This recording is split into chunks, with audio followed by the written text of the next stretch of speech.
Sa ilog na ito, may patago kung maghanap ng pagkain.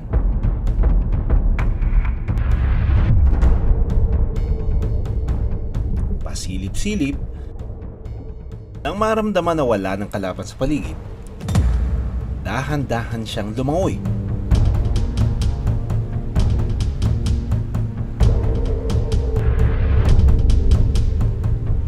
Dahil kakulay ng mga bato at kahoy, hindi agad siya maaaninag. Madalas katakutan dahil nahahawig ang itsura sa ahas.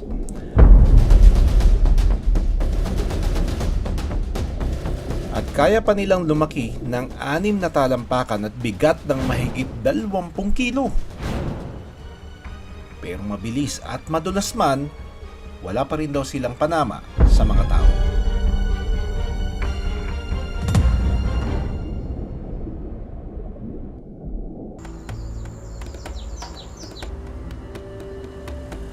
Maaga pa lang, naghahanda na si Ronald.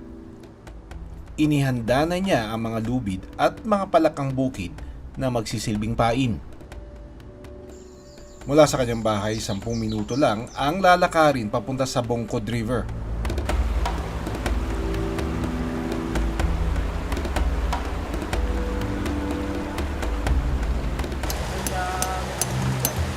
Isa raw ito sa paboritong kainin ng palos o giant mottled eel.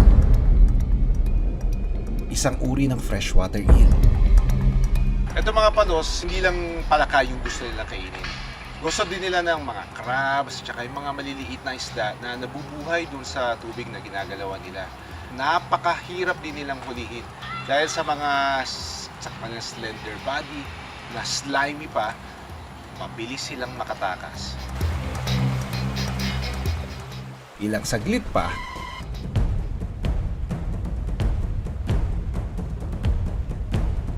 nakahuli naman tayo. Lagay tayo kanina, nakahuli tayo ngayon.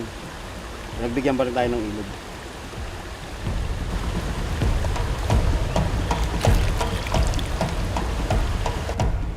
sabi ni Ronald, hindi madaling makahuli ng palos sa ilog dahil madulas at mahilap ito. Ito kasi hindi mo basta madadakma kasi yan, sobrang dulas niya. May 1.5 talampakan lang ang nahuli ni Ronald ngayong araw. Mas maliit kumpara noong Oktubre na may 3 talampakan. Pagkatapos mahuli, sa kanya ito ibebenta. 7 taon na itong ginagawa ni Ronald. Sa akin, nung purpose ko sa paghuli, huli ako, bebenta ko. Malaking tulong na rin para sa pamilya ko. Minsan pang araw, nakakahuli siya ng 6 na piraso ng palos kada araw. Pinakamalaki na niyang nahuli ay umabot pa sa 3 talampakan ng haba at may bigat na 2 kilo. Bali, 1 kilo't kalahati. Dito sa amin, sa bayan ng Indang, ang panghuli talaga ginagawang pagkain. Yung ulam, lalagyan ng gata. Yung mga nabili sa akin ng buhay, mga taga-ibang lugar.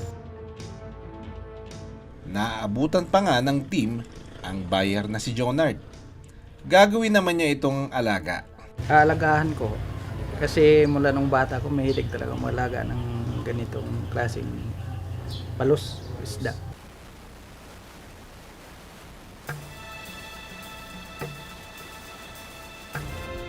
Para sa mga eksperto, bago sa kanilang pandinig ang pagkakaroon ng mga palos sa Cavite.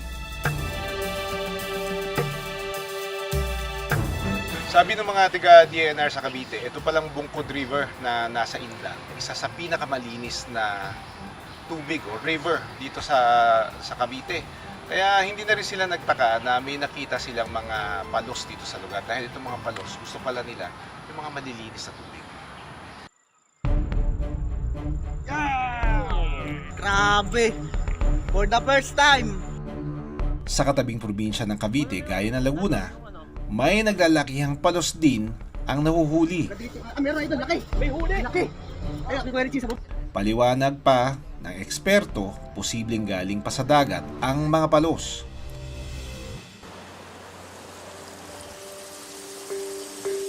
Nagpapasalamat sa biyaya ng ilog si Ronald.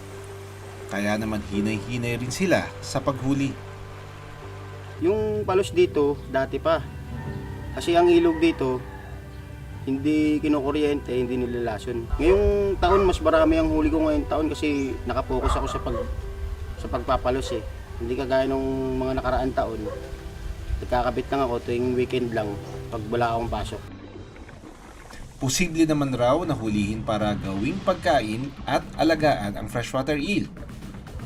Pero kailangan din na may limitasyon. Halimbawa na lang ang mga grupo ng mga angler na ito sa Albay. Tuwing gabi, naghahanap sila ng freshwater eel.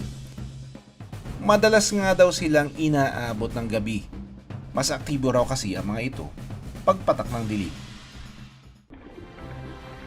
May ginagawa silang hakbang para hindi maubos ang freshwater eel sa pamamagitan ng catch and release sa maliit na palos.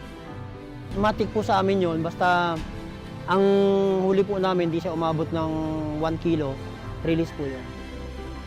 Malaki ang papel ng mga freshwater eel sa ecosystem. Sila lang naman ang naglilinis ng tubig sa ilog.